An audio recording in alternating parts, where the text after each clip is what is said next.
Deuxième phase de la libre opinion. Vous le savez, mesdames, messieurs, c'était annoncé à travers une affiche qui a fait le tour des réseaux sociaux. Vous étiez nombreux à commenter des émissions, enfin, des questions nous sont parvenues depuis hier. Plusieurs questions.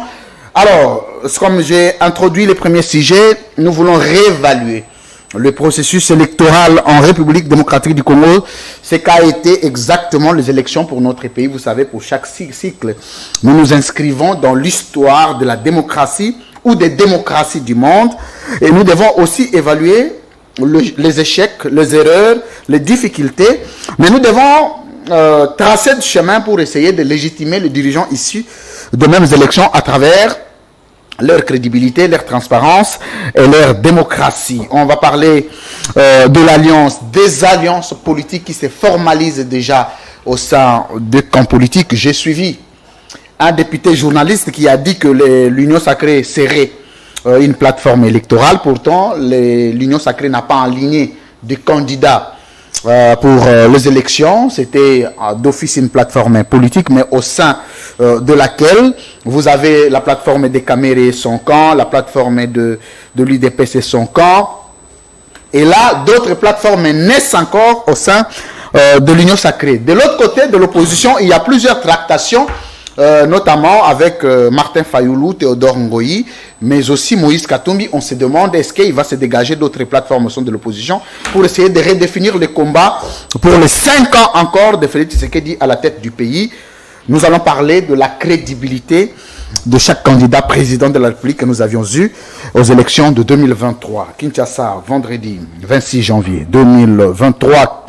Louis-France Kouzike Santotila, recteur, ce mois, recevoir pour vous. C'est une excellence. Enfin, une excellence, je ne sais pas.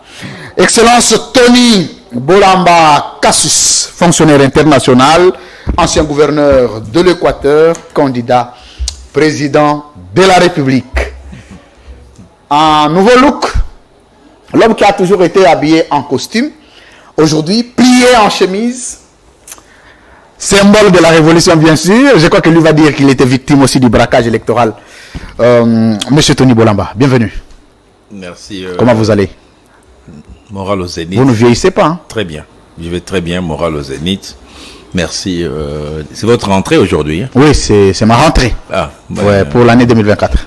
Merci de me recevoir pour votre rentrée. Et à travers vous, je salue toutes les Congolaises et tous les Congolais qui me suivent à travers le monde. Je leur dis mes meilleurs souhaits pour cette nouvelle année. Souhaits de paix, de justice pour notre pays. Merci. Vous n'êtes plus à présenter. Vous avez été gouverneur de l'Équateur. Vous êtes l'un des leaders de l'espace Équateur. Oui. Vous étiez candidat président de la République. Oui, de mêmes élections. Numéro 7, oui. Numéro 7, tant contesté. Quand vous avez appris que Félix Tshisekedi est proclamé à nouveau, donc réélu président de la République, ce soir-là, c'était quoi votre sentiment? Mon sentiment, c'était normal parce que nous avons fait des élections. Nous avons battu campagne. Chacun de nous avait amené son projet. Le président avait un projet qui était un peu souverainiste et protecteur. Moi, j'avais un projet de l'austérité. Je ne connais pas les autres projets pour d'autres candidats. Il a battu campagne. Vous ne connaissez pas les projets de Katumbi, vous ne connaissez pas les projets de Fayoulou? Non, le président Katumbi, pour qui j'ai beaucoup d'amitié, beaucoup de fraternité, je ne connaissais pas son projet. Et de Délice Sanga non plus? Non, je pense que lui, il s'est rallié derrière le gouverneur Katumbi. Donc, parler des candidats, pas de ceux qui se sont ralliés. Merci. Alors, je veux que les gens qui font des bruits de l'autre côté arrêtent parce que ça entre directement au plateau. Que chacun vaque librement ses occupations. Parlons des candidats. Mais vous parlez de candidats. Oui. Selon vous, sur la liste des candidats présidents, il y en a eu combien? Des sérieux? Des sérieux, 3. 3. Allez-y. Les premiers? Peut-être 4. 4, oui, les premiers. Candidat Félix Tshisekedi. Aujourd'hui, il est président de la République. Président de la République, reconduit, oui. Candidat Moïse Katumbi. Moïse Katumbi, oui. Candidat Tony Bolamba. Candidat Tony Bolamba. Vous-même, vous avez bâti campagne où? Pratiquement partout, 16 Partout? provinces. 16 provinces. Ok, vous avez circulé la République? 16, non, pas toute la République, 16 provinces. 16 provinces, sur 26. Sur 26. 10 vous ont manqué. Oui, oui. On va revenir sur lesquels. Oui. Et Et Bolamba vous-même et qui? Martin Fayoulou.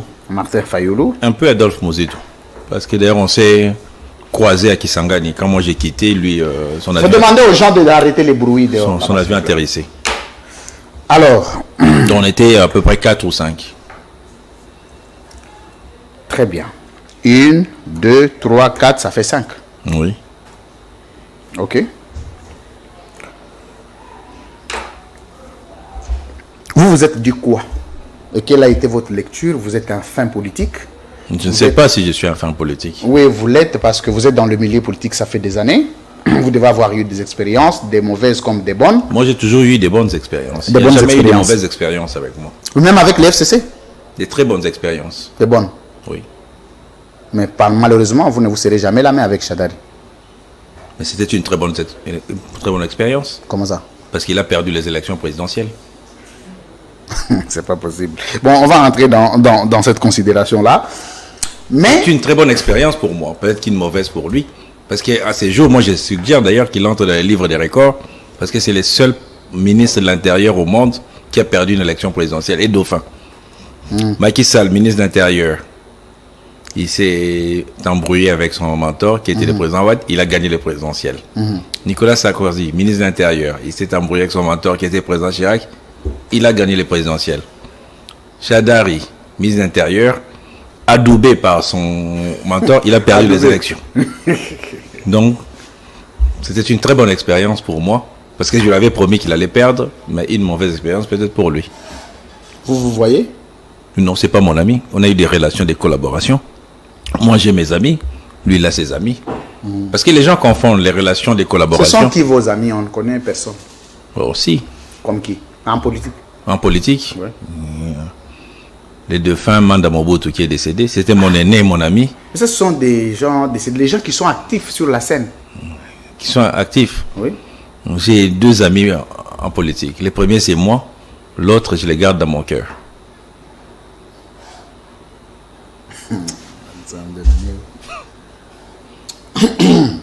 Je suis très ami à moi-même. Et mon autre ami en politique, je Vous le n'êtes garde pas dans mon ami à cœur. Delis Sanga? Non, Non. non, du tout. Et vous avez son numéro? Oui, Il a le vôtre? j'espère bien, parlez? puisqu'il m'écrivait avant. Non, on ne se parle pas parce que c'est pas quelqu'un de correct, à Il est mon comment? avis. Il n'est pas correct, à mon avis. C'est-à-dire? Il n'est pas correct, à mon avis. Ok. Voilà.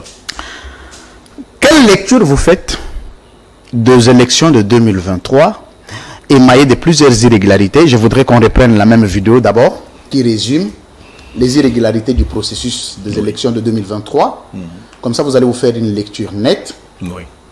Vous parcourez le monde, vous connaissez ce que c'est les différentes démocraties du monde. Vous allez essayer de comparer. Je rentre du côté de la régie, je demande une vidéo. Mais vous savez que le président Trump aussi a contesté les élections. Vous savez que Al Gore aussi a contesté les élections aux Il n'y a pas de problème. États-Unis. Vous regardez La la plus vidéo. grande démocratie du monde. Vous allez vous faire une lecture, une idée, Je et vais vous allez faire une partager avec lecture. les Congolais qui croient en vous, parce qu'il y a quand même des Congolais qui vous ont voté. Vous avez fait combien de pourcents? Moi, faire les pourcentages, ça porte peu. L'essentiel est les messages que j'ai apportés aux Congolais, qui étaient les messages d'austérité. Et je suis partisan de la diminution du train de vie de nos institutions. Et je continuerai de plaider pour ça. Régie, vidéo, irrégularité du processus électoral, on revient sur le plateau. À tout de suite. Awa toza na Monjokwa tozovote ministre d'État Guy Lwando oyo massivement voya Guy Lwando akende na esika mosusu te ye Faci Beto awa Monjokwa si ça il fallait azwa da 5000 awa na Monjokwa moto akoki olobela Guy Lwando awa eza mboka ya Guy tozovote butu yango oyo tozovote na Monjokwa.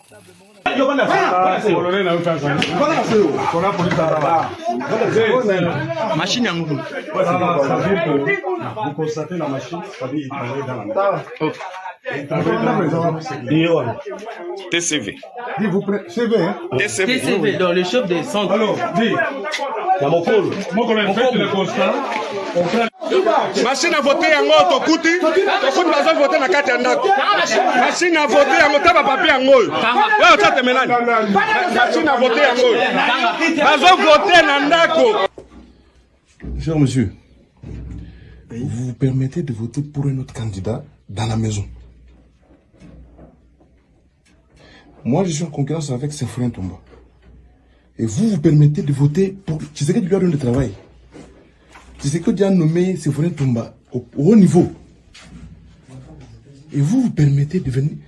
Kangami la centre ya esthétique Mukungu. Ah Mukungu.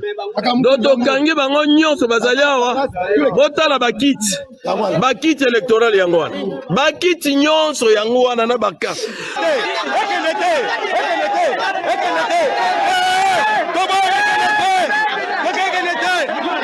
Ah, soit les images des chefs de l'État. Vous voyez, hein? Vous voyez? Ouais, le bulletin trouvé, le bulletin, la machine à voter, trouvé chez Prosper. Vous avez...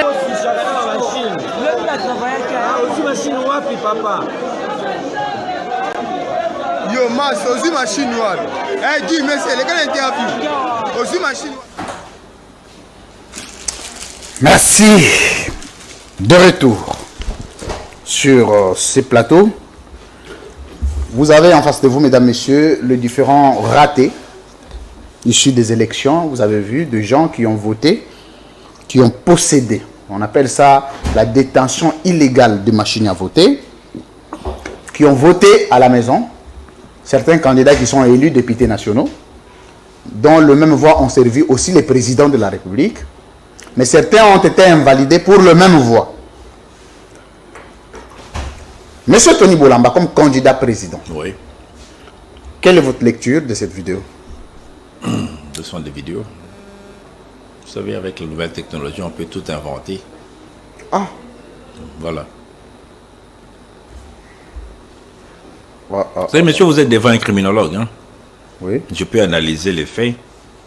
Je peux analyser les situations. Des vidéos peuvent être montées.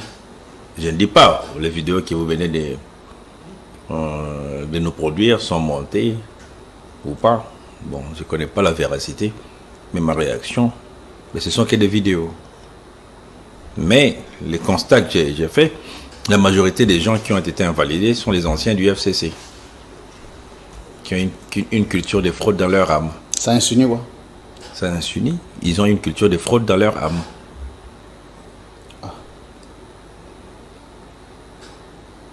Attendez. Je vous en prie.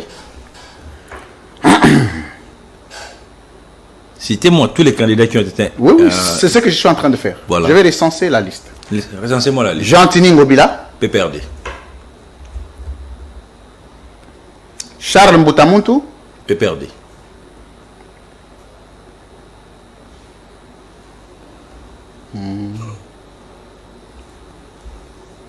Willy Bakonga. Willy PPRD. Laissez-moi citer moi-même. Je vous en prie. Ça risque d'être une corruption morale. Je vous en prie. Willy Bakonga. PPRD.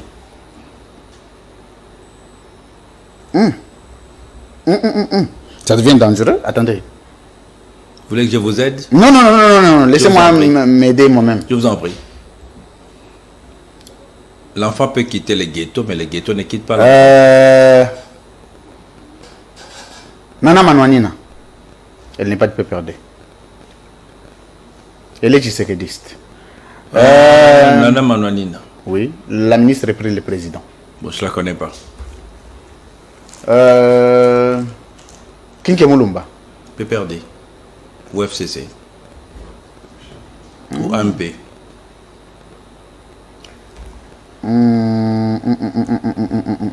Les enfants peuvent quitter les ghettos, mais les ghettos ne quittent pas les enfants. Attendez, je vais y aller, je suis en train de réfléchir. Ça devient quand même interpellant, ça.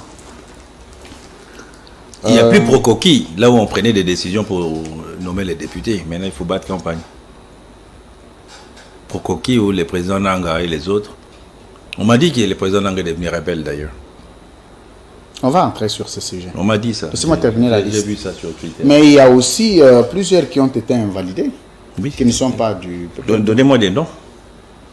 Et vous verrez leurs obédiences d'origine. Jean-Philbert Mabaya Gizi. Lui, je ne le connais pas. Vous ne le connaissez pas? Non. Mais sur ceux qui ont été invalidés, j'ai la liste. 90% sont des péperdiens. C'est quoi l'enjeu? L'enjeu est qu'ils n'ont pas compris qu'il fallait battre campagne. Et ils ont pensé qu'ils allaient être nommés comme au Procoqui. D'abord, ils ont eu des machines. Parce que M. Tony Bolamba, une chose Ben, de la machine, chacun a des complices. Une autre, parce que c'est seule la CENI qui est l'organe technique de détenir des machines et de les protéger. Non, c'est pas seulement la CENI. Chacun a des complices partout.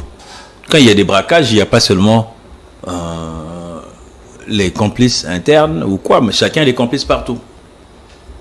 Vous pensez que ceux qui ont été invalidés n'ont pas d'amis au sein de la CENI, n'ont pas d'amis dans leur province, n'ont pas d'amis à Kinshasa? Pendant que tout le monde réclame des élections, qualifie les élections de braquage, malheureusement, vous, on dirait que vous êtes satisfait des élections. On ne peut pas être satisfait à 100% devant. Mais à combien de pourcents vous l'êtes? À 90%. Parce que rien de l'humain n'est parfait.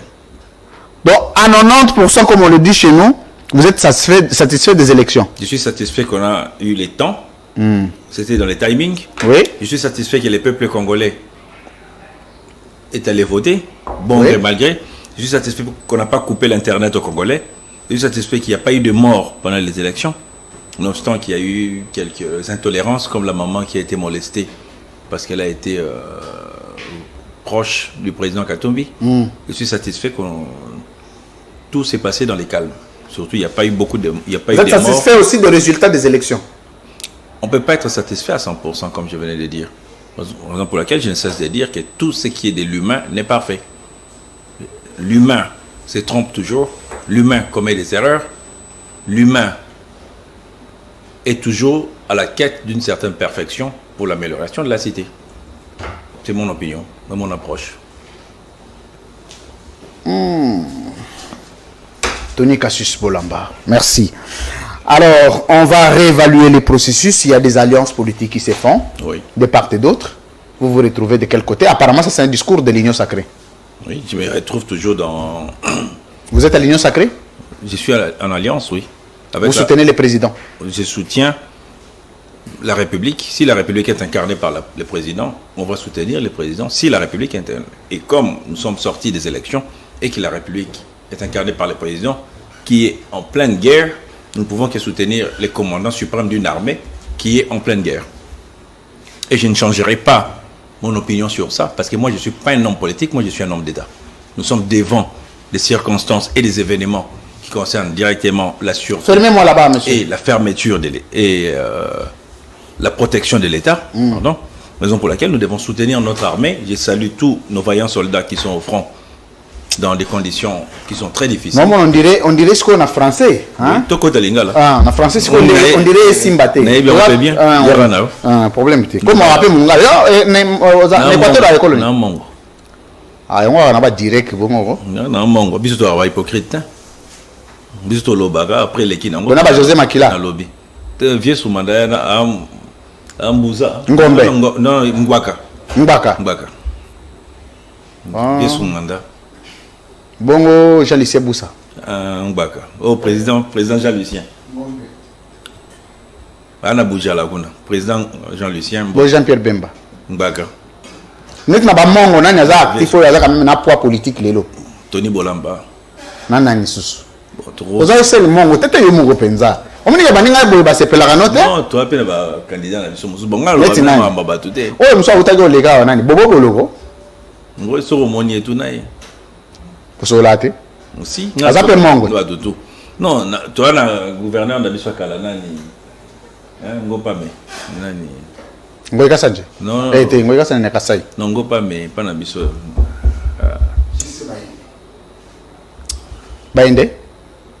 Bon, il passe à Ibavona, il est élu député provincial de la nation. Soyez postulé à la nationale, pour la députation, vous n'avez candidat président. Le bateau va postuler, il va candidat président, il va candidat député, il va sérieux. On a un candidat président. On a un candidat président, on a un candidat président.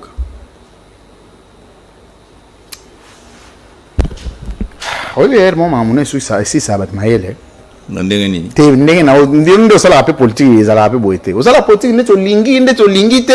Neti na lingi te nandengeni. On dirait politique on se pération na ngote. Si non, c'est. On dirait siko oso zoignon so déjà so na besoin et le côté to comprendre na te olinga nini. Na linga ke mboke bonga. Yango. So ozali ko sowa. Parce que minute oyebi na catégorie moko ba candidat ba bimagi. Bon. Pourquoi ngaka? Eza questionnement bien. Ba candidat est belé. Ba candidat Félix Tshisekedi. Na ko tangelo ba kombo. Ngana yebi na ngati. Ba Constant Mutamba. Wana na yebi na ngati. Ba Rex Kazadi. Parce que te ngana zo peso information. Ngam sa na information. Bon na zo yo information na. Babi yo moko pe. Teng. Eza ba candidat Félix afutela la caution. Moïse Katumbi pas na ba candidat na ye. Martin Fayulu pas na ba candidat na ye. Ngana ba.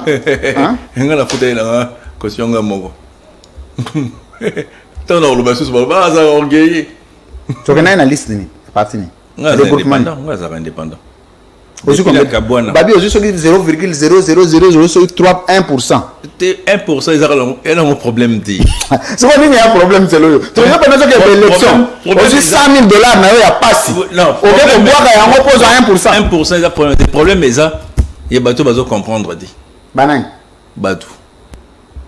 Banang. Surtout ni congolais. Projet Tony Bolamba Zani Balab c'est une austérité, faut baisser train de vie. Tu vas nous présenter en côté. Oh mais ngana zali ko place au réunir batu ka exactement vous avez na poto, vous avez quitté, vous avez na poto. Tant biso to ça ma comme la biso ba élection. Vous avez na Miami zo yo. Vous avez na Miami. Yo mo loba na Twitter no kena o tiki biso. Zo so za la ki o les informations. Pour tika biso za quitté. So yo mo pe 1% no mérité ngo. Non, eza ngo c'est ni mutelobi. Ngai omoni nga na homme d'état na loba ike résultat tu robima na discuter tata Moïse Katumbi bimagi no président Katumbi sala élection na tata Martin Fayulu bimagi pe discours o lingo zala nango po bino boza boso muninga so bimagi bobani ko attaquer non nga na loba ata tweet na yo obeta so ata ba tweet nga na loba Sadek d'un c'est yo mikoloza connecté ngata lara oh nga za bonne na na Sadek à deux reprises que résultat robima na onzi mamoni ndeko kuzekisa moni nga za mobotiste pe boye biango et puis assumera bien nga za nga mobotiste moni biso 94 1995 1996 Mobutu a fragilisé en interne et ça les que ba pays autour na bango na mo ba conflit boye que na conflit en Angola où ils doivent soutenir le président docteur Savimbi contre les défunts soutenir Savimbi. Non, non, peut ça Zaïre. Pour biso ton va biso. Moi personnellement. On a souvenir. Na motema na yo. Na motema nanga. Naza un peu partagé. Ah, yosko ba biloko na onde yango ba sepela kate. Te ba position na la na motema nanga naza un peu partagé parce que naza libéral. Le président Savimbi Bazaï na politique libérale. Le président Dos Santos a voté le marxisme et le léninisme, mais tout ça, on a un lien mogo. Par exemple, c'est un oncle. Neti nanga lelo. Neti Bananga. Nanga neti pour ba Nombi. Donc ça va exact. Ça va esprit ba Savimbi pe. Ba même ba libéraux. Donc na ebité esprit na bango. Président Nanga na ebi bien. Pourquoi na wanga na batouté? Bo bien na. Non, depuis à comment rebelle non to benganati. Vous avez un numéro na. Oui, nous avons des points de président Seni. Yo habite la président Seni. Maybe. La président Seni. Yo za numéro net. Yo za numéro net. Yo za langote. Yo za journaliste d'investigation. A changé ba numéro sûrement. Bon, tant soit changer ba numéro na kala mutu to za nango. Tant soit changer na mais ba numéro na kala. Mutu to za nango. Et c'est bon ngana. Mais même nani so yo ni ngoko manani na politique. Na peut-être na Congo bo li ngoko manani nani. Mais les candidats président. Te on comme nani no vandi bobe o yebige OK élection salemi lelo Félix Tshisekedi abimi mais ngato ni bolamba 5 ans na kokoma boye kokoma nani. Non, va projet mbatu na motema eza secret mutu na nzambe. Wana mutu nyonso imisa ba projet nete. Yo ya manga combien de fois? Est-ce que na biso ke na za candidat au moins na candidat. Olobate na vanda ka ngamu na nduto na bio za candidat no na otala. Ka vanda ka bo nda otia candidat. Non na 5 ans na otala. Mais pour le moment tout penser nous na 50 tu as pas problème. Tu as 1 23 doit attaquer biso na Est, tu as un bateau, nani, c'est mon bando, c'est nani. Mon bondo. Alors, tu as quelque chose na côté ouest, kuna. Et sengi, tous à la concentrer, unis autour, il y a Mbouka Nabisodano de la République, autour du président qui est le commandant suprême d'une armée. Au il y a Manga Wangala sans arrêter. Ce discours, ils ont grandi politiquement. Tu as moko wana ministre au Komarate, député au Komarate, PDG au Komarate. Mais il y a pour ça la politique, il faut qu'on ait un ministre, PDG. Il y a sa croissance politique. Non, le ministre, tu sais, tu termines à l'arrêt des bus. Il y a 3 ministres qui vont reconnaître un gars. Le ministre Moussouba est bibango. Ah, on a dit Bolamba. Pour discours dans le peuple, vous avez ministre de nomination politique.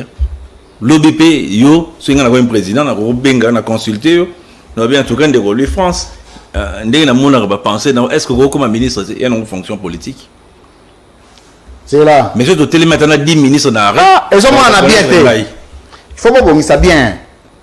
Monsieur, vous savez, on va bien, mais ils ont flou. Essayez de retravailler ça. Parce qu'il y a un déplace tous aux vendes, il y a autre, il y a des candidats présidents. De ce qu'on bimagi les lots, vous êtes chef de l'État. Oui, on n'a pas de compétence dans le Délice ça on a contesté pour y être là au croire dans le combat. Bon, on a se rallier derrière Mototé, on a Mototé. Peut-être yo on a se rallier soit comme président, on se rallier jamais. Bangon débat se rallier. Patron na bangon président Katumbi respecta anga. Patron na bango respecta anga. On a peine respecter. Ouf, je ne sais pas lire hein. Essayez de 1. Félix Tshisekedi, Nathan Gelao malgré dans la lunette, où est-ce la lunette? 2. Marie José Ifoku. 3. Justin Modeke. Na otala te na ba komo na omona. Ami ba pourcentage kuna ye mona na bien te. Na omega otala ba retravailler photo kuna pour que na mona ngo bien. Mais monsieur Tony Bolamba. Na otala ngata na téléphone problème te. Problème na ngai zabo. Ouais. De quelle origine? Vient dans Mozitou. Na otala na ngai na Fomochi via Adolphe. Toké n'a pas résultat. Toké n'a une origine ya belle monsieur très intelligent. Adolphe Mozitou. On dirait pas contact na bino avancé hein. Le président oui a pressenti premier ministre. Na ebita. Il faut toujours apprendre nga. Azala le premier ministre. A pressenti premier ministre. Il fallait basi ba benda guier déjà. Bon ngana banani ba bon. Mais bino na union sacrée. Tout bato union sacrée. So na union sacrée za nani? Na barbi bato bayara na baboule wana pour tout ça la union sacrée. Après Lola Gisanga, professeur Bahati, Docteur Jean-Pierre Lola Gisanga. Wana mutu na yo. Ya kati. Ta mbwa ba gouverneur bino na bino. Des places nzela pe ba betela bino mbodi bino na bino. Mbwa ba victime hein? Non. Mais si quoi ba tous ba victime. Tous sont en origine, à l'origine de les ara victime. Pour na ngala mo Équateur on les ara victime. Tous sont en origine ya ba candidature. Ouais. Et là, on a choqué qui a une mauvaise impression tout au début. Bah, nous sommes bakenda kotika ba candidature, bakena ba maman. Oui. Yo okay yo moko. Non, on a zaï na maman. O bombagi? Non, azali wana. Zaï na madame nanga, avec mon épouse. Na bombe pour. Parce que ba se préoccuper fort, babi, mais maman zomona na télé. Mais yo mona moi c'est à 102. Na tuni so na bia yo olingazo ko manzamba politique Congo to ni pona to comprendre na voter non je suis moi ça 102 ou bien moi c'est Saddam Hussein ou bien Kadhafi vieux Poutine kuta le kara yemoko mais facha yina mama ngape yesu kwa na catégorie ni ngape na yina mama Denise azalaki wana mama Denise moi à London. Oui, bah, contact nous est avancé. Hein. Contact nous est avancé. Tu n'as pas voyagé. Nous avons un candidat mort en billet. Il y a Lumumba pour voyager.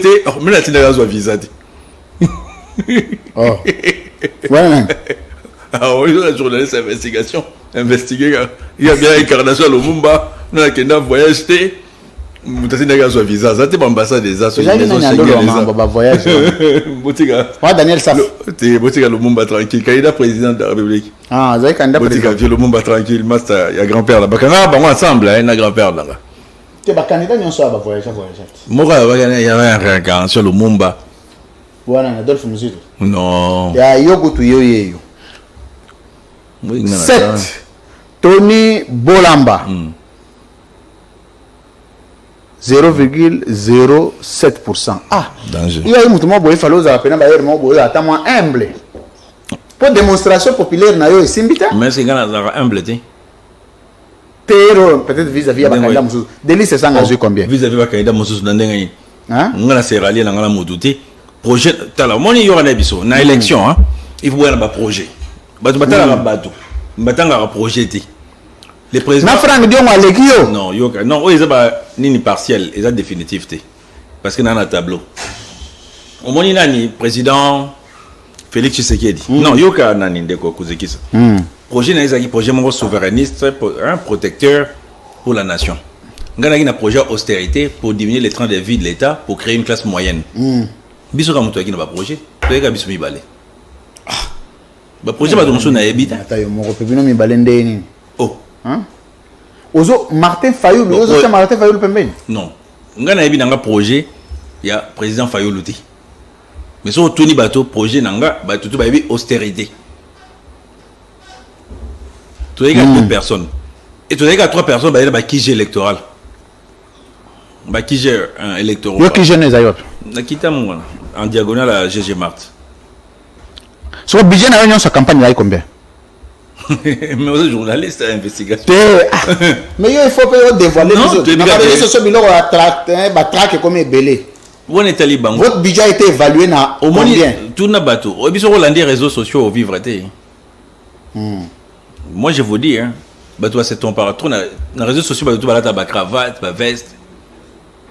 Bolanda makambwana ti. Bolanda la réalité à vie n'enzo kende.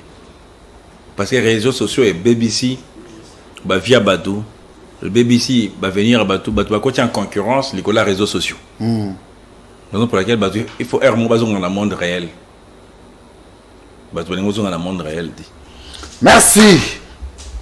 Monsieur Tony Bolamba Cassius, ancien gouverneur de l'Équateur, fonctionnaire international, candidat président de la République. Donnez-le juste sévère. Je ne sais pas, il va lire quoi. Alors, nous allons prendre le deuxième virage de cette émission d'aujourd'hui. Nous allons parler de l'avenir d'abord de l'opposition et de relations qui existent entre Félix Tshisekedi et d'autres candidats présidents parce que lui, c'est lui qui a été reconduit. Ça qui nous bien. C'est Gucci. So, il y a un président, il y a un Simbate. Parce que Félix Tshisekedi va reprocher Gucci, on va reprocher le président. Mais nous ne pouvons pas dire que le président Papa Nazaï, premier ministre, ministre intérieur, PDG. Oui, bah, en côté. Mais il y a le bien vivre, on doit vivre un bon salaire à moi, sinon. Non, on a le bail, il y a information. Plaisir. Oh, ça va plaisir. Mais il y a ça va plaisir dans le lobby, on a attendre la vélo, na moto, so il y a un beau galanga. Oui, tu as attendre la vélo, na moto, so il y a un bandaka. Mboka nangeza Congo. So Mikolo comment on vanda? Nambandaka. Mingi. Ok, nambanda ba visa la sauter que ndana. Aussi, c'est aux informés, tout dans la Congo Airways, des zonga. Te avion mo wa louer ces zonga qui déjà kindaki. Tiens, Congo Airways que tu mercredi kindaki roya samedi. C'est AEP kindaka mercredi, jeudi, samedi. Yo pena pona yo e regarde au mona gi Félix Tshisekedi va proclamer président betaki no maboko. Non, avant même ba proclamer, ngala zaina ki jenanga. Tout à la ba tendance. Tout le monde kazayi na ba voix mogo irrattrapable. Le 28 décembre déjà, Biso Tobino, tu reconnaître que... Aussi beaucoup d'années déjà, Ayambi Bino en tant que candidat président, on doit soutenir. Non, on a soutenu Yéten. On soutenir les Minitotes. Non, Minito, non soutenir République. Moi, je peux comprendre. Soit soutenir République, il faut soutenir le président. Faut faire la part. So, banane bazana kota République, banane bana kota République. Bato va soutenir Arbe Nabiso, Nambo Nabiso n'est pas la guerre, ba kota République. Parce que nous sommes un pays en guerre. Na est kuna Delis ça na uta go pesa ambulance na armée na biso des ambulances. Yo to pesa lote. En principe yende kota za kota République il faut soutenir yé. Après ça il y a 2 ambulances. Ben ils a bien, ils ont bon peuple, ba foutre ben monument. Mais kasi yango honnête. Kasi ils ont bon peuple. Félix Tshisekedi peut ba foutre ay bon peuple. Bon peuple, même peuple zongi na peuple. Problème est ça. Au campagne na yo. Au sens ko campagne na français. Non, na langue nyonso. Je pense que bandeko bazoka moi trop so la. On est changer look hein. Non, nana ba look belé. Ah, oh boy ba voter on On va voter ngate quoi. Ah. bassin arrière mon boy bazo yebele yozo chama bo Mais bazo qui vous dit que lambezo pasuka tala c'est la campagne boy. Mais qui vous dit que chose en masse yango les la campagne en français boy vraiment non les awa osoki na poto tala la campagne na poto on bon la poto alors toi na Goma momoni ke mboko na biso za bien toi na Goma Goma te oh non tel Cap Kivu Goma oui que mboka baba image à mobilisation exact. Mais pourquoi faut naza na ngwe belé ba repé c'est boza mais je vais préparer pour ba image à mobilisation tout le monde a candidat Kisangani ya Goma tina Ituri tina Matadi so on a un avion non tu as un avion ils ont moyen de transport pour la campagne au loyer avion non ils ont moyen de transport pour la campagne tala netia au monite au bimaneti Constant Mutamba. Doye amenoza so akominga boye moi 4 personnes mo ba yeko bima asoli na on a besoin marambona ta o ko ta vidéo kala eza vidéo ya campagne te omoni mais bago za nango yangwana oui mais eza bag nanga e umeli oui e umeli e beba te hein non eza beba te yana matière ko beba te o ko ta campagne te eza ni o eza na kendo ta ba sinistré ba naufragé ba bateau edindaki na Mbandaka je reconnais ici côté à Port à Bankita. Nanzela on a tout droit. Je reconnais ici. Merci, monsieur Tony Bolamba Katsuis. Alors, au moins on va na tchagi affiche na oba to babani ko benga ngai belé. O tcha ko benga ngai. Ngai yo. Candidat président ye o bando luka. Omoni bato mingi bazara mona ba fingo na Mukongo. Soko telemi bakimi. Soko bimeli. Soko ça ta partie te. Ba benga na yo na AFDC. Non, na longo na AFDC. Ba ba benga na yo. Non, on a déclaration mo uta ko bima c'est un candidat rebelle. Na lobby. Ba ta AFDC. Ba beta que déclaration ta la garantie. Non, est-ce que ba pas pambana? Est-ce que batongo batanga ba mona ro président Bahati? Ba ya la ninga na bango ba lobby. Ba numéro président parti. Ou regroupement. Babi c'est un candidat rebelle, on l'a chassé, il a été désavoué. Non, le bala ba mona ro président Bahati. Ouais bah petit mo autant mosusu ba na besoin ba s'amuser. Ba so la président parti na bango. Bango baza ba officier la partie. Secrétaire général à la solana président. Mais qui te dit que soza ou yo vite que caporal mosusu na tout non chauffeur à président la plus à caporal non makuta na président chaque jour. Tom soza général okuta na président chaque jour. N'a pas su réponse.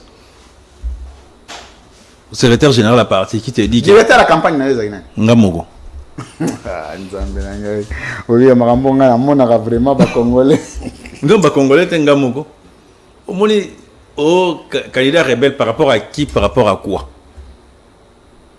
te balobi yo landaka ba directive te donc c'est babi non c'est balobi que lobby directive bino to tambola mitakala nga bino longola bila mala tambola mutakala na tambola tem pour na sens à raisonner mais pas pour le parti ils en a ligne la parti a une ligne que tout le monde doit suivre et tous les cadres du parti sont censés suivre. C'est parti le lobby to longola bilamba to tambola bolumbu nga na osala ngote parce que na ya politique na éducation nanga so le lobby te ozangi famille politique o ngamo ko na ba congolais nini ba voter fallait pas voter aux ata 20%. Moutabi mis à 20% zati mais moi que c'était risquant il fallait au banana être candidat député national non nasi nazala gouverneur nasi nazala député si ko nazali candidat président qu'est-ce qui était risquant risque ou wapi risque ou wapi yebisanga qu'est-ce qui était risquant non OK naï non dirait moi musika donc on a nazala déjà gouverneur les États-Unis ba président tout 80% ba uta ba gouverneur mo vani ça na ba base bien. Mais base de la République, au moins ngate na Kisangani, au moins ngate na Goma, au moins na ba Congo te, na Matadi. Mais ndé ni ozo 0,07%. Et ça nango résultat. Les ozo ata peut-être ba 70 voix, 80 proclamé par CNI. Botika CNI est proclamé résultat nango. Mais ça yango te. Non, il botika CNI proclamé par résultat. Mais ça vraiment yango résultat te. So moni CNI tout na bango, ngana na bayi na SADC à 2 reprises que ce CNI lobby. Non, ça est le côté. Donc, c'est que bon, ça parce que nous avons un homme d'État, nous avons un Bitumbana ouest, nous avons un Bitumbana est, nous avons un peu embrouillé sur Mboka. Oh, bah, soit embrouillé Mboka, c'est que, bah, bateau balengi, Mboka n'a pas panzana. Alors, question à homme, avant de zonger Marambo, il y a bien invalidé, parce qu'on avait insinué ici. Moi, catégorie à bateau, Félix Tshisekedi ne mérite pas être président. Oui.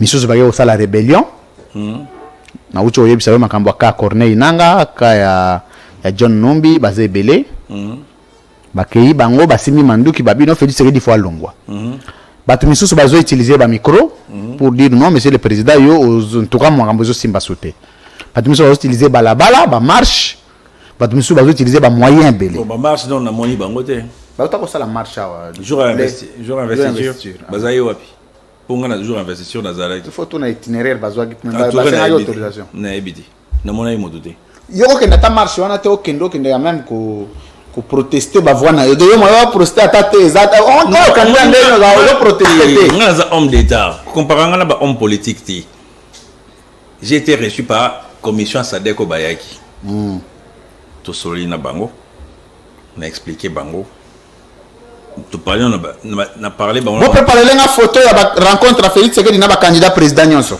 na ba cycle nyonso nga za rakati après ba émissaire Sadek Baye lisusu na soli na bango nesi bango résultat robima na CENI na on dit bango passé na homme d'état tant au CENI et puis si ba résultat nango na bina ko contester nanga et l'autre côté c'est vous avez conscient et échec na yo conscient échec non qu'est-ce que vous attendez par échec ça dit aujourd'hui 0,07% échec qu'est-ce que l'échec d'après vous c'est le contraire de la réussite non l'échec n'a toujours pas été le contraire de la réussite les amis l'échec c'est un moment la réussite aussi c'est un moment qu'est-ce qui ne vous dit pas que c'est que certains considèrent comme un échec c'est une victoire pour vous ce que les autres considèrent comme une victoire est un échec pour nous ça dépend de chacun comment il approche les situations comment il appréhende les situations pour moi je n'ai jamais échoué pour moi ça c'est mon avis hein. Je parle à mon humble avis tout ce qui m'arrive pour moi c'est une leçon et c'est une victoire j'apprends et je gagne en toutes circonstances oui moi pino si ça ngana mayele et ça la ngana mutu pasi nzambe na ngai soko tali sikoyo neti olobi oza homme d'état oza homme politique oui neti na ba candidat président ba homme d'état ba combien photo nango pesa bien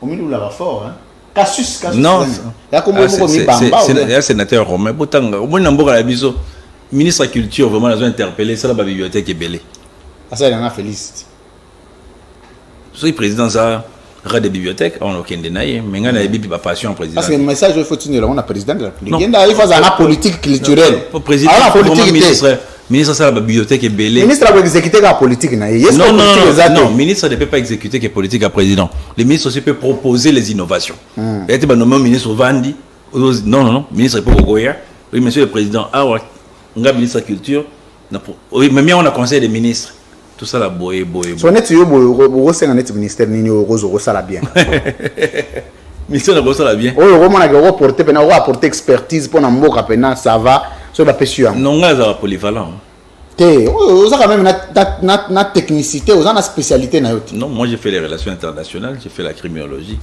j'ai fait les droits des affaires mais je me cultive aussi ministère intérieur hein toi affaires étrangères non je me cultive aussi dans ma ramosus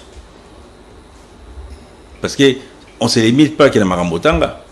Tous les jours, au Kenya bibliothèque, au Kenya formation, on s'est cultivé. Pour la culture non personnelle. Et ça a été au Soukan Marambo, au Tangaï, à l'université ou dans la classe. Où est la photo de la rencontre des candidats présidents de la République? Je la cherche parce que j'ai des questions à poser dessus. Ok. Alors, en attendant que Bazolo Gelabiso, photo, tous les gens Marambo est allé libre invalidé. Oui. Mais il y a un invalidé sur qui planent toutes les armes politiques. Jean-Tini Ngobila. Yemoko, aussitôt invalidé. Poursuite et bandit. Levé à immunité. Yemoko, suspendu. C'est-à-dire que Yemoko a subi la brimade nyonso. Contrairement à y a invalidé Moussous. Pour na kanaye balobi. C'est un combat politique. Oh, Peter Kazadiana Kati. Kodempo Yana Kati. j'ai Coco Azanakati, associé à quelques membres de la famille à président pour que va déstabiliser Jontini Ngobila. Alors, pour Nayo, d'abord lecture n'a aussi bien validé, un traitement particulier ou injuste au besoin réservé une des victimes, il y a invalidation les aliens. Pour l'anga. Un traitement particulier ou le besoin réservé les Jontini Ngobila pour lui il veut mourir innocent. Non, on a évité. Pas bien à moindre preuve tu vas comprendre il y a tricherie na. On a muta c'est unité. Le jour où on a battu c'est unité, on retourne à Bango pour répondre. Moi ça numéro à Kadimat. Non, on a ça en Angola. Zangote. Non. Oh. Mais vous avez candidat de nous numéro après que la présidence sénité. Non, on a en Angola. Dans le bureau de campagne, bah forcément bah le numéro président Kadima. So notre équipe n'a pas campagne banane parce que le gars Yomoko. Non, naza l'un des rares candidats basé na Kije sur les gars na Kije na biso. Olinga omona. Président Zaina Batou na photo na Hilton non. Ngai na zalité parce que bateau mo côté au sala naufrage na bolbana qui ne bolomba. Donc il fallait na kende côté la situation. Yonan. Yonan. En tant que l'un des notable ou une des personnalités à province d'Anga et Équateur, Bandeko Badindaki. Écoute, Inga Kuna, na mona qui na koya na rencontre té. Na s'excuse qui président de la République o Yazali garant ya nation. Oui. Aya mutala censé kotala mambwana na bateau, on dirait yo legi na souci à ba congolais. Non non non. Moi ni John Fitzgerald Kennedy Lobaki. Hein? Ah, ne bol bomitu na té. Bomitu na té oyo mboke osala pona bino. Bomitu na oyo bokosala pona mboka. Donc président de la République Azaraki wana comme président de la République, biso peut trop aider président. Les aïe rencontre moko importante, mais n'est pas bande ko ba kufaki na likama mai ezaki pas important. Merci. Ne vous demandez pas ce que vous allez faire. Vous regrettez une de mon avis manquer na rencontre. Non, pourquoi? On a regretté photo. Mais est-ce que ba bengaki d'abord? Si. Preuve, ngai na oti poto, président Kadima oti Corée. To kute ngai na Addis Abeba. Et to zaina avion moko voisin, il y a zaï voisin nga je pense en diagonale, ngana zalakia. Bon retourner. Mais c'est fait que on a commis business class to na classe éco. Ils ont un moyen de transport. C'est important ya ba mamoni photo yeba train de vie à l'institution. Non, ils ont un moyen de transport. Il y a un lobby té. Président Zalaki abonné boy. Na business to éco. Ils ont un moyen de transport. Gros en la jet privé, gros en la business ou éco, il y a un moyen de transport. Au moins, les business c'est synonyme à réussite. Côté na Google, au moins les milliardaires américains qui vont voyager en éco. Une façon de vivre. Merci. Tous ont à la photo. Ta photo. Non, mon nom. Ah. So, aux arabes poignet. Mais tu fais bon résultat. Bon, l'écran et tout. Il faut tout à la haute. Na moni sœur nanga Marie-Josée. Comment on a autre question? Na moni. Est-ce que avant na autre question, est-ce que yo mo peut-être tant on retire candidature, on ça au bimo bien on a PC leng. Non, on a resté na gagner. Montrer na retire logo pas pour latin, mais na que on peut gagner comme on peut perdre parce qu'une élection c'est une compétition. Possibilité ni peut ça qui. Il peut ça toutes les chances. Les Congolais puissent comprendre les projets que j'apportais pour le bien de notre pays. Bon. Total la candidat. Oh, musuku na mande fa pembe zanang. Non, na ebiete. Na pena ebiete. Tokatai. Bandela à partir à awa. Na moni madame Bile. Na moni pe ngasko na tuna mutuna. Ah. D'abord photo tango mona ki yango impression ya liboso zaini. Impression ya liboso. Photo.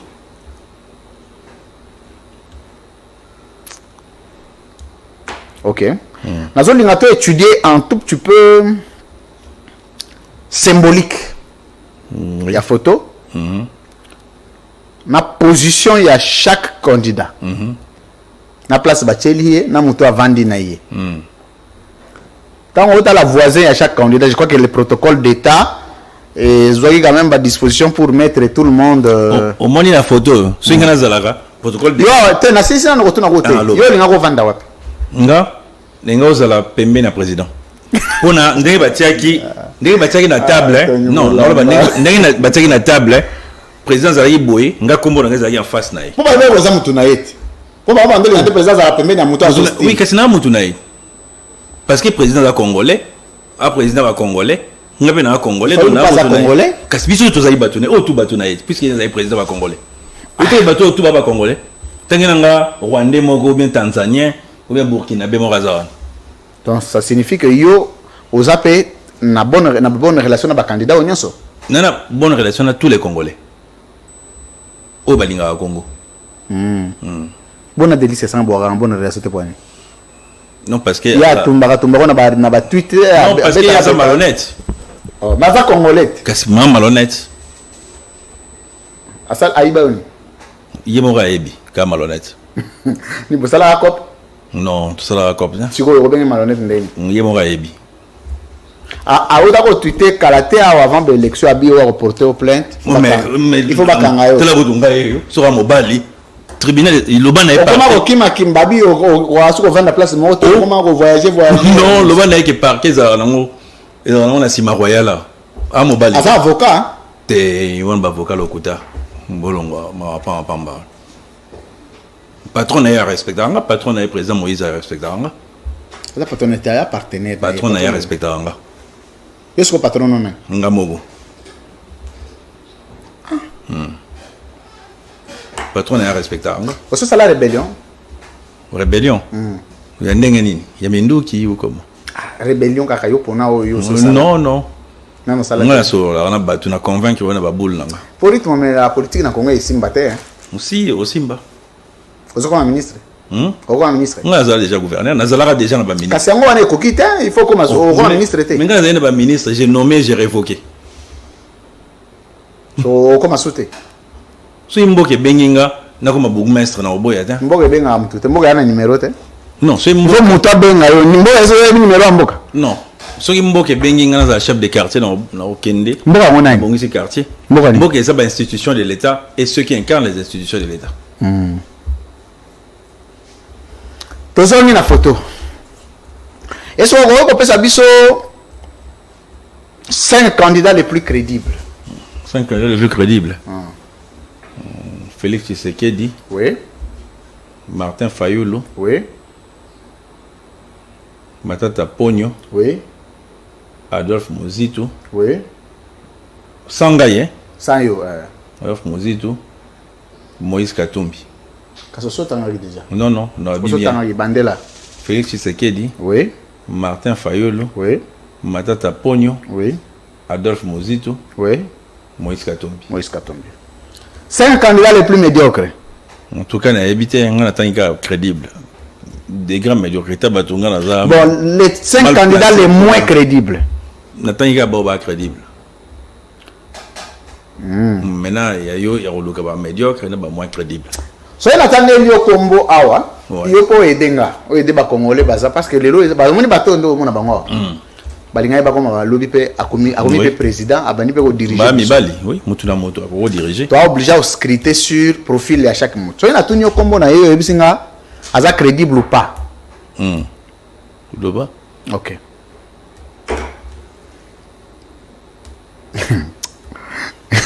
Ah, le France, qu'est-ce que c'est?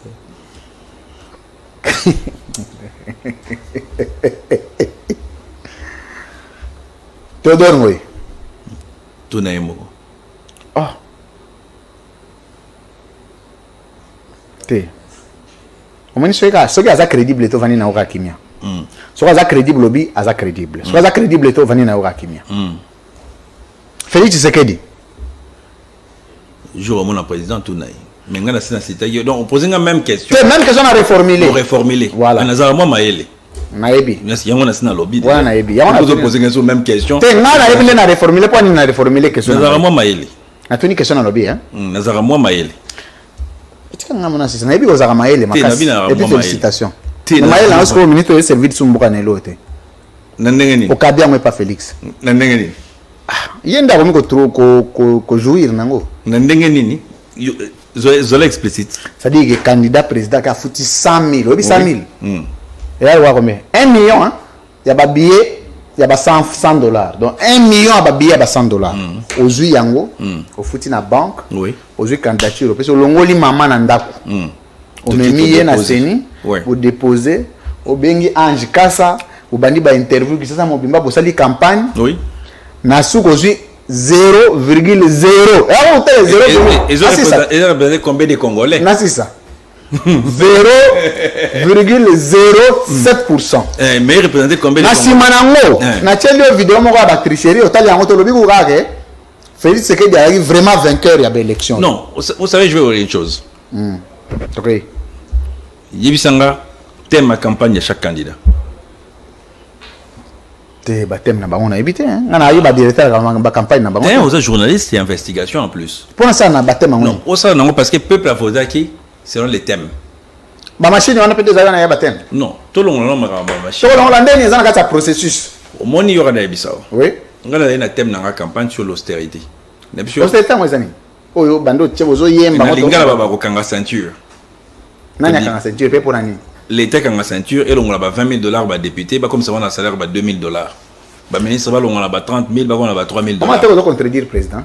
Et puis, non, contredire le président. Non, président, tu as un nouveau mandat, il y a président. Alors, on a rappelé au propos na ye. Propos électoral, propos. Les gens ne comprennent pas. Comme candidat, non, il est censé être sérieux. Partout. Pendant les élections, oui. Nous avons un projet. Maintenant, tant que après l'élection, tout le monde a la réalité. Maintenant, c'est la réalité qui est là devant nous, pour s'adapter à la réalité. Moi, je suis à côté de la moto. C'est sa question. Mais les grands problèmes, c'est tout ça politique, tout ça va pas honnête. Et parce que tu as une élection, tout ça va malhonnête. Non, non, non. Vous savez, quand j'étais dans Lusakwe, dans Congo, mon temps bisotoye, tant que président a eu pouvoir. À côté d'un obstacle, ma casse c'est Covid. Dans le baron, on a la vérité et vérité n'a rien changé. C'était pour vérité le côté de la radie. À côté d'un Covid. Tant que tu bimines à Covid, le pays tout il y a monde, tu connais un choc économique. Tant que tu bimines à Covid, tu es au côté de la rébellion. Donc et ça c'est que tu as un peu ralenti, mais tout ça Congo. Étant Congo, tu auras ça la mieux que autre salaki. Malheureusement, le président Zouaki est le plus mauvais ministre des Finances de toute la République. Yangwana, tout ça toujours n'a pas de problème. N'a pas posé au féminin. Poser nga, soit il n'a pas répondre, non répondre. Faut pas que tu aies ta porte-parole au gouvernement. Non, pourquoi? Bah, na porte-parole là. Pourquoi ça va bien? Vieux Mende, n'a porte parole là-bas. Patrick Mouyaya, Katembo. Ah oui. Mutunayo. Ça y est, Vieux Mende. Mutunayo. Si, d'ailleurs, bien, ça y est, pasteur, on a voté à Bisso, na bande Rolanga. Non, Patrick Mouyaya. Oui. Pasteur Wap. Bon, on a évité de voté à Bisso, ma Yanzambi. Ah, voilà, dans le quartier, car aux alentours à Kinshasa. Nous avons un Tanzambi. Oh. Patrick Mouyaya, tu as aux Tanzambi. Journaliste, après, il y a comme un député. On a voté à Bisso, ma Tanzambi. Tant que vous avez évité, on a voté à Bisso, ma Tanzambi. Les hommes bêtés. Mutu na mtana ba croyance na yenga pe na yo ba croyance zani yaye bana to kinda église te au niveau te mais ba pasteur mais la chose pour la église ta sola na nzambe satan ku ta sola na nzambe yo tanga job te OK so mo tango vana bo olinga ko manani o do kanisa ko zanna o do d'après mo tango vana na classe politique ko bi OK ngai objectif na ngeza bo objectif ne zakani mutu na mtaka na politique no objectif na objectif na ngeza moko servir le pays et mon peuple. Maintenant, on va nommer auto servir le pays. Oh, et bon, la tribune, n'a autant raté, tout servir. Et servir, mais ça a un impact sur le vie à Congolais. Si, il y a un impact. Oui. Tony Cassis, Bolamba, c'est pas direct, c'est quelqu'un de sincère et de vrai. C'est pas la ce qui n'a ambié, Azam ta vérité. On dit tout le monde a la vérité. Oh, Ezali. Photo bien. Aujourd'hui, tu as un album, oui. Chaque circonstance, chaque sujet dans la photo. Non, c'est ni on a déposé. Comment tu as signé? C'est un candidat président sérieux, crédible, qui croit en lui. Je crois fortement en moi. Mais si tu compares posture na ba résultat, et c'est le comment soute. Non, vous savez, même Mitterrand a choisi 3 fois. On dirait pas mettre nos ming bazar no Orient en Occident. Non. Même Papa Tshisekedi dit Étienne, un grand combattant, mais jusqu'à sa vie, jusqu'à sa fin comme président. Merci. Mais il a beaucoup combattu.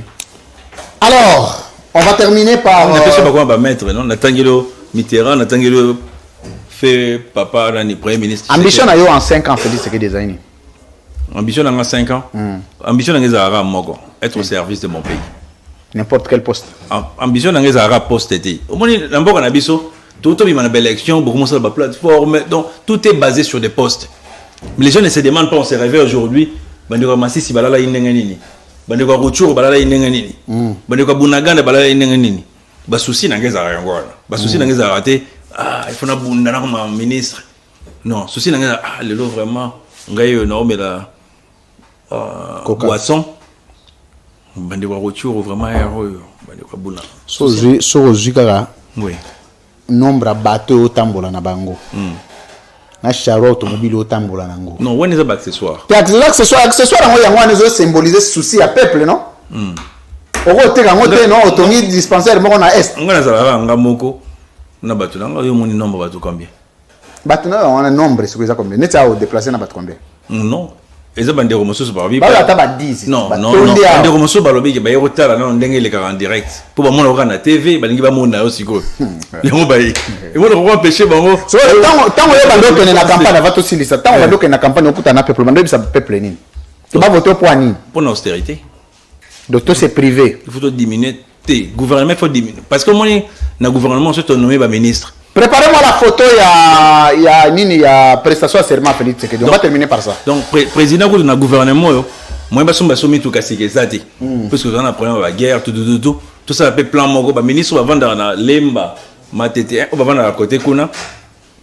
Lemba, Matete, tout, bah, on a terminé, bis Morezo à Bangoti, l'hôtel du gouvernement. On va vendre à côté Binza, tout, bah, il y a un bon magasin, bis Morezo Bangoti, l'hôtel du gouvernement. Bah, produire à la sauté, tout épargné un bon. Non, on est au retour au dispensaire. Trouvez-moi la photo de la prestation de serment du président de la République. Oui, ils en ont assez. 12 millions. Photo, zéro, non, ils ont opposé au Bafé. Ils ont opposé au Bafé par rapport à discours. Ils ont soutenir le président. Non, non, soutenir. Entre eux, il y a un écart. Vous ne comprenez pas. Oui. Soutenir la République, oui, est incarnée par le président de la République. Mais il y a une vision. Mais on va appliquer on est parce que 0,7% président ne ba Congolais ba yoka bazo kangate.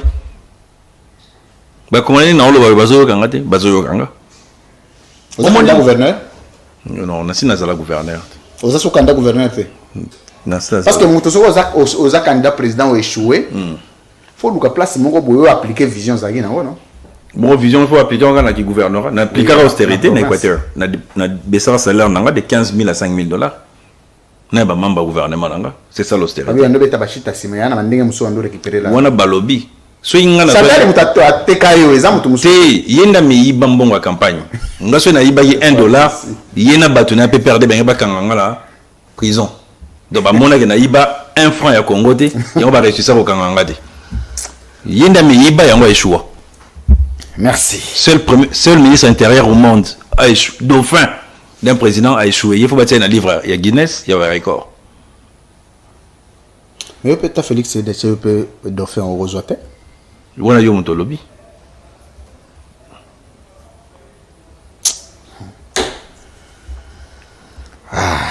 Bon, avant de ça. Au postulé candidat président aux UT. Oui. Bien qu'on battre les campagnes, bien qu'on ait des moyens. Bon, mais belé penza. Bien que tout ça, est-ce qu'on a travaillé pour identifier l'origine? Il y a pas parce qu'il y a des candidats qui finance publique, l'État a subventionné. Non, mais il y a un Georges Soros. Nani muta Soros, bata Soros bazaye wala na 26 candidats. Ngana muta Soros. Non, nana je président Katumbi. Il y a na dossier na Soros. Voilà na ebité na bien ngana. Ouais, ba tende yo yebi gaza na dossier na Soros. Non, pourquoi na bois kele bambakela tout ça na biso. Nana za na dossier na Soros à Paris. Muta la batu ba uti na ba mouvement citoyen tout Soros muta financer ba mouvement citoyen. Nous avons intimité le président Katumbi à autant de mouvement citoyen. Il y a une open société qui finance des troubles et des désordres. On a vu qu'il y a un pété. Non. Les Soros. Jusqu'on a l'ingénieur. Nani a parlé à financer la campagne. Ngamoko. Et puis, ce que craint dernier sur le mot après d'abord qui yankebele. Non, on a président na top Congo, on a l'andable. Président baka yumati. Parce qu'il y a un inconvénient à Ezaga, il y a un sommet de l'État. Président la yumati. On a ba gourmette, bani. Non, mais on a payé si la parce que on est en Congo, on est très sensible. Il y a la Bible, l'or et l'argent appartient à l'Éternel. Parce que tu as la Bible, tu as la Bible. Oh, tu as un centre de santé. L'État veut dire que ça l'ango. Nous avons un examen, barango. Naïba. Batou. Tu as la photo, le président. Prestation en serment. L'or et l'argent appartient à l'Éternel. Plus de 12 millions de dollars décaissés pour la investiture dans la prestation de serment. 12 millions. Oui. Et le gros, je crois qu'il y a 1h30. Le président Kogago Yana Epenami Tougo Yavanda Kanango. Aye, à Tamboli, à comité na stade, ne représentait aucune menace à Koti. Na bagarde naye, a prêté seulement basali cérémonie mutona mutake naye. Bakoya osala ngope na palais de la nation, bakoya osala ngona oya 12 millions pour nani 12 millions président Longwe a combien osala neti omoni nde balobaka na ba transport en combien babenga ngoni ni. Babenga osunde nini. Olongo demi-terrain. Demi-terrain. Un demi-terrain. Ah. C'est-à-dire que à Longwe il y a demi-terrain palais du peuple. Avant la palais du peuple a dit ba chevaux. Bampunda. Akena bampunda bazoke parce que crainte bataille président matana mpunda ningana. Les autres services va habiter tétété. C'est le président Nicolas Mpunda. Et vous avez l'incident. Ba louer mutuka moko spécial d'abord ayaki na nini na mutuka nayi. Mutuka spécial ba commandaki. Oui. Capone investiture. Oui. Aye na ngona parler du peuple à Sundoli yango charo automobile nyonso bando landa etikali. Bakoti na charo mususu ya bampunda. Ba eti parler du peuple. Na parler du peuple na abimina charo mususu. C'est comme si spectacle côté de le boto serré ceinture pour namboka côté bozo bimisa 12 millions pour investir cérémonie à 1h30. On m'a teke beaucoup ko zo babiso. Maloba na yo. Maloba nanga. Moi ils ont investiture à chef de l'État.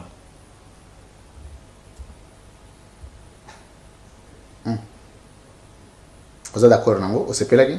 Oui, na sepela i makasi. C'est là ce que discours au serré ceinture. Non, elle est caillé bien. Tout là non. Au moins les grands problèmes dans Mboka Nabiso. Aux autres c'est le gouvernement. Non, c'est le gouvernement, c'est-à-dire. C'est-à-dire va nommer au ministre. Non, c'est le gouvernement, non, c'est la paix le rodé. Aux oignons. Mutazoignons soit zatin. C'est quoi le problème les amis, tu comprendre le problème n'engage tous ou bengingawa.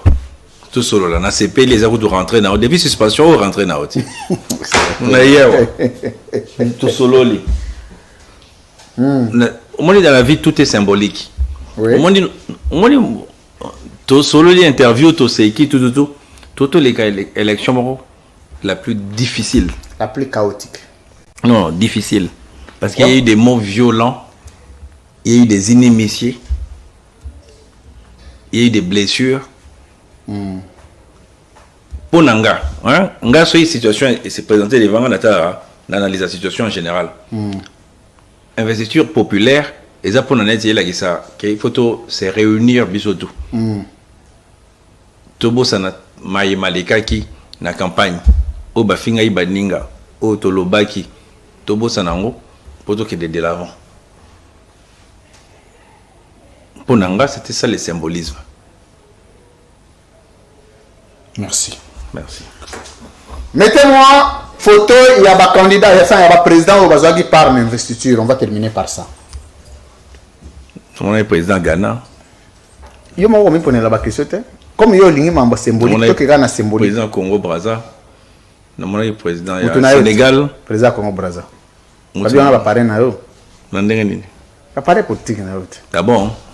Oui, il y a un Brazza là, le président de la République. On est dans Bassaonde, il y a une campagne. On est mon tout père, il y a personne na Kinshasa, on a parlé de la nation. Pour nous appeler na Yoka. C'est pas possible. Mettez-moi la photo de candidat président. Il y a une crainte du reste légitime. Toujours si Sawana. Il y a légitime. Oui. Légitime. Au monde, aux internationalistes. Oui. C'est parce que de temps en temps, ils ont la notion symbolique. Oui. Premier président au monde a prêté serment. Aucune représentation occidentale. Aucune puissance internationale. Aucune puissance diplomatique et économique. Azune Banani. Comme Anthony Blinken, secrétaire d'État des États-Unis. Chef d'État. Non. Homologue. Non, il y aura une explication. Silisa. Tu vandi boye, tu vandi ozerano Emmanuel Macron ye, Biden akiti. Tu vanda boye, roi belge ye, tu vanda boye, reine Angleterre ye. Félix Tshisekedi atinda une invitation à bango nyonso. Selon la réponse diplomatique batindeli babi, azana légitimité té. Selon. Oui. Dans la légitimité, il y a déplacer ma chef d'État en investiture. Par conséquent, il s'est retrouvé avec qui? Chef d'État, il y a coup d'État. Il y a Gabon. Il s'est retrouvé dans le vieux dictateur Denis Sassou Nguesso. Il s'est retrouvé dans le président William Ruto. Kenya. Bref, elle s'est retrouvée dans 16 chefs d'État. Babi va se retrouver sur le président mineur. Le président mineur. Il n'y a aucun impact international. Il y a bisa biso face aux Congolais. Macron a été pour Nanini, Biden a été pour Nanini, reine Angleterre a été pour Nanini, roi belge a été pour Nanini. Pour la force nyonso de grande puissance mondiale, Félix Tshisekedi s'est retrouvé orphelin international. Président Macron était aux arrêts élus, non? Donc on est aux arrêts élus, président Tshisekedi est président. Parce que le président Kendagi. Il a représenté l'hôtel. Oh, ma Kendagi n'est pas. Il a représenté l'hôtel. Il a une invitation. Il a une Oh. Il a une agenda. Il y a une invitation. Il y a une invitation. Non, non, non, non, te batindelaki au mona yango la kisanga oh na la zone ni ça information que tu as mais non information que vous vrai ou faux fausse hein pardon cause la vraie ou fausse il y avait des chefs d'État qui étaient là les États-Unis avaient envoyé les États africains les États-Unis avaient envoyé les secrets et prestation de serment en Afrique c'est bon ils allaient en Europe il faut tout bien la complexe moroboé mais vous tenez une invitation pour nous non invitation ça va bengi yo so yeto vandina alors kasi tant otine obenga mon invitation il faut y être il faut te wa koki ko ya vous obligez au yate so ka zo yata s'excuser ba s'excuser même pas so ko yete oui na ode ba s'excuser même pas mais prestation de serment na biso les gars qui ya mboka na biso au moins il faut tout bimana ba complexe allez ça isolement diplomatique non il faut tout bimana ba complexe moroboy il faut tout bimara na ba complexe moroboy vous comprendre au moins nous avons insisté sur l'honnêteté politique tout se retrouver à un moment président Joseph Kabila avec certains chefs d'État basé pratiquement na Kamoko basé dans le dernier mandat na Bango basé dans le nombre de mandats si là qui mais on a culé que le Congo à un moment on a se retrouvé Ngai président Kamere n'autant va pas Koufate à part Mondela à Koufa Ngai président Kamere président Fayulu président Bahati non il y a Zahité je parle d'une histoire de 2014 Azahina non puissante hein non, je ne parle pas de la puissance. Non, le Makambo et les Kaki. Je ne parle pas de la puissance. Et qui est puissant et qui n'est pas puissant. Ça aussi, c'est une question. Teni Boulamba. Tu es retrouvé à Washington, tu es à ABC, dans le département d'État, sénateur Feingold, haut représentant de l'époque. Américain à Grand Lac. Mais pourquoi nous les gars, alors que tu es à Bakamoko, Botika, tu reçois la confiance d'un peuple congolais. Qui est une belle élection. Je me rappelle, c'était le 15 août 2014 à Washington. Au moins, il y a un moto qui est complexe, Moroboé. Oh, il y a des États-Unis, il y a sénateur ou bien député m'a commis. Mais député, il y a Daniel Safou, il y a Mike Moukeba, il y a des Américains, député Daniel Safaloyi. On a bien pour le babosé bayété. Non. Diplomatie agissante du chef de l'État. Non, mais qui te dit que nga personne na kenda nga, ceux na kenda nga ko temo bon ba benga nga na ye na ngati na pemi na hôtel na yo nga na vacances. Non, rien na ma binote. Merci. Tony Bolambaka Suisse. To komi na suka. Mot de la fin. Non, na kenda États-Unis te wapi. Na kesenga na kuta na ona sénateur mon kuta ne poani. Ne Félix Tshisekedi nda osenga. Non. On a dernièrement ba vandi ça aux États-Unis ba yambana na Biden. Il y a une vidéo monsieur sur boye Emmanuel Macron. Monsieur, vous préparez une vidéo wana. Achela Glody, préparez-moi ça. C'est président Boteti. Te aye pena boye. Non, on y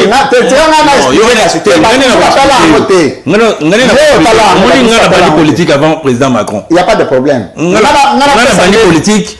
Au bandi politique avant Félix Tshisekedi. On était à Mango. Président Zalagi na sa politique. Secrétaire national à partir de 2016. Chargé des relations. 2016. Mazali membre parti na 2016. Azali membre parti na ba. Nazo sa politique. Non, parce qu'il est au Macron. Menga na bandi politique avant Macron. C'est sa question gas. Na bandi politique avant Banon. Aye batanga mi boye. Emmanuel Macron a apprécié Paul Kagame Mbotabeti. Oh, ça va, bah Yamani. C'est quoi? Mais tant que je vais pas ça. Mais peut-être interpréter vidéo, on a vu ça dans passe. Boyina Macron. Na wala yara. Le bandi woni wala woni. Non, na ina Macron. C'est ça gas. Macron azaleki na biso. Nzamba pesi. Problème du président. Tu as na sili. Mais on a sur na passeport Macron azaleki te. On a sur na ba défunt des Védians, Azraï président. Tu es baillé na politique. Nasilisa, au temps wa yeboe apesi Paul Kagame Mbote apesi présidente moko Afrique wana Mbote. Président est ce ko erga président tomboli lobo boyebu Macron sauté.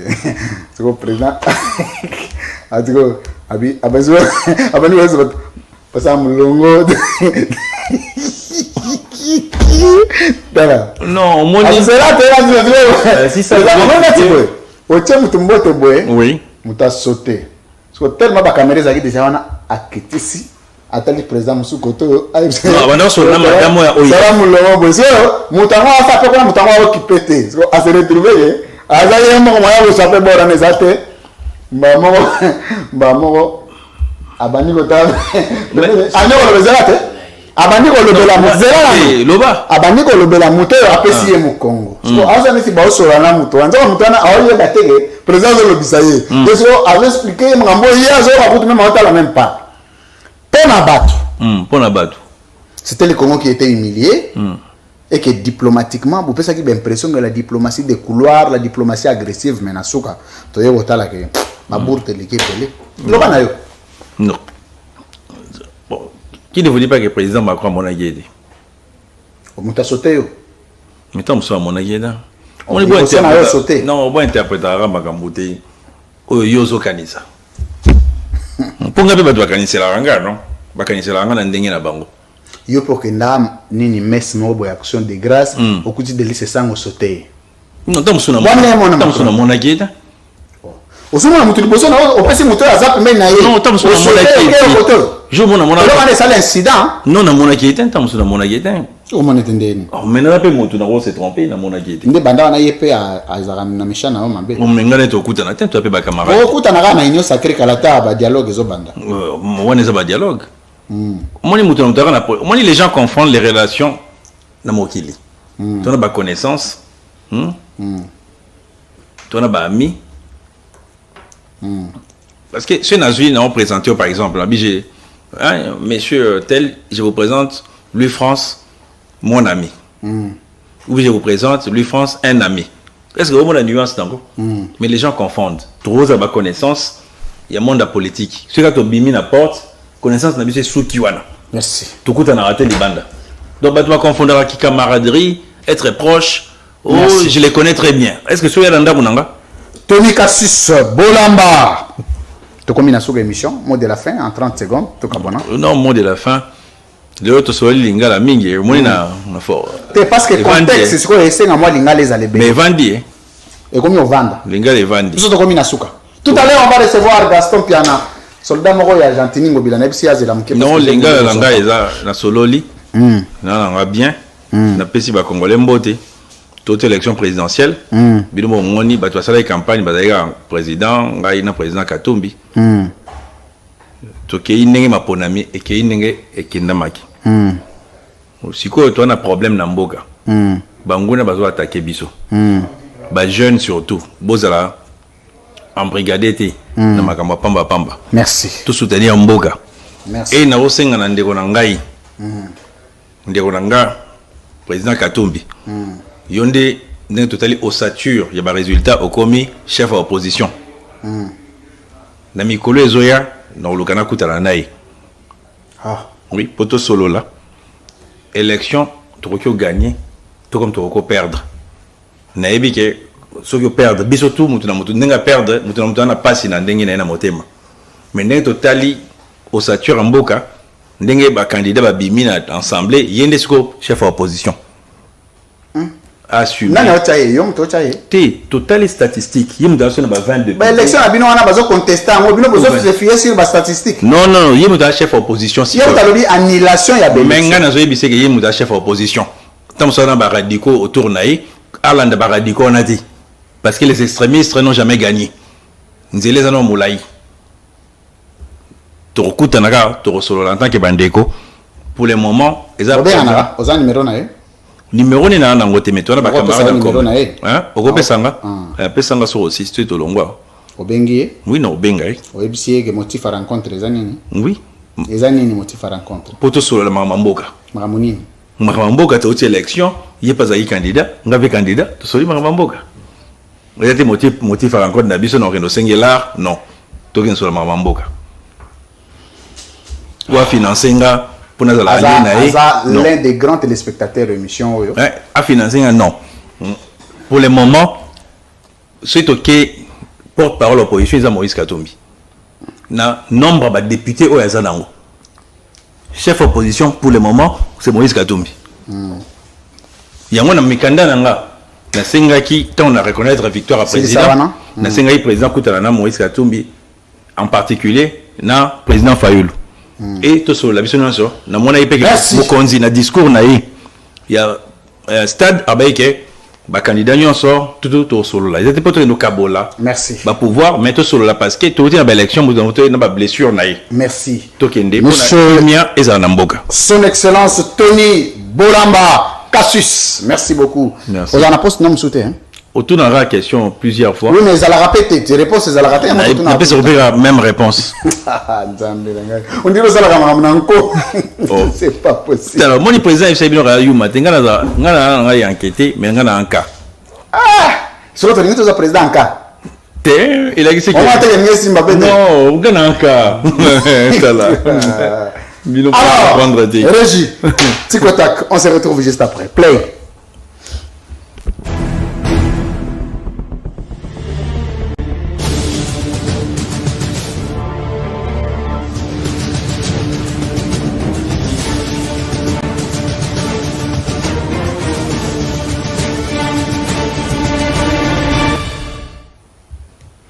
Monsieur Tony Bolamba face à la caméra.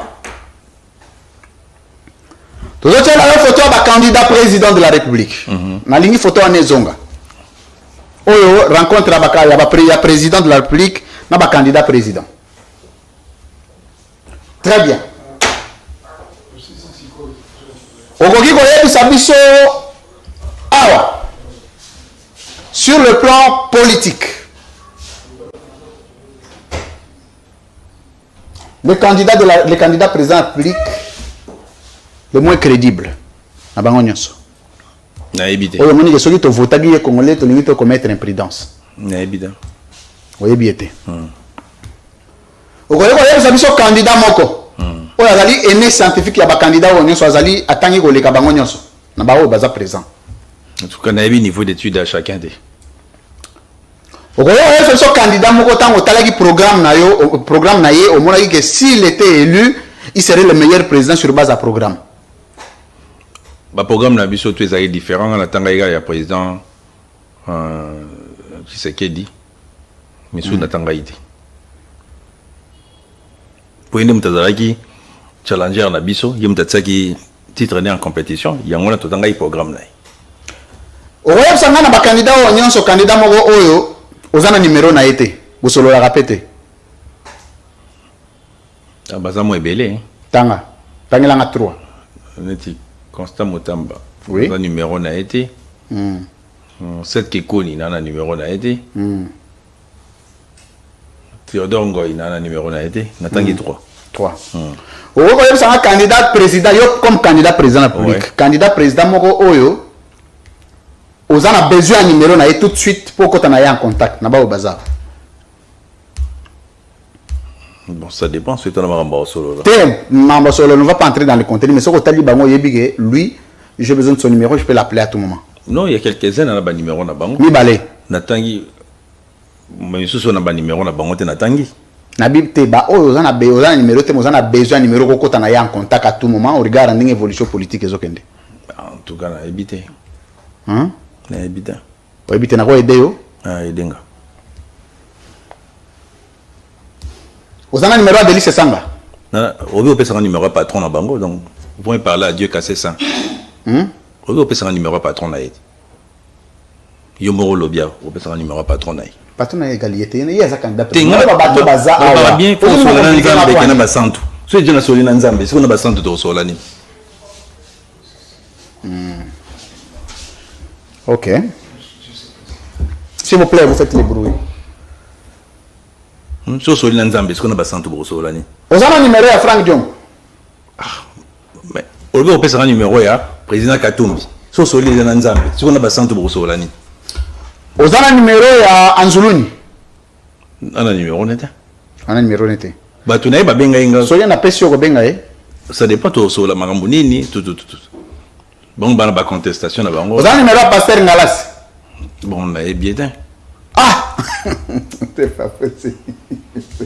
Ouais Pasteur Ngalas te. Non, na mon papa mo za candidat ko ne Pasteur Ngalas mais tu es banida. Oui bita sanani. C'est candidat président. Te nabi avant ça. On a été. Oui ba été. Non. Oui peut le wasala raté na Congo. Non pasteur, pasteur c'est dans l'église na. Oui be église nete. Non évident. Na bi cardinal Mbongo.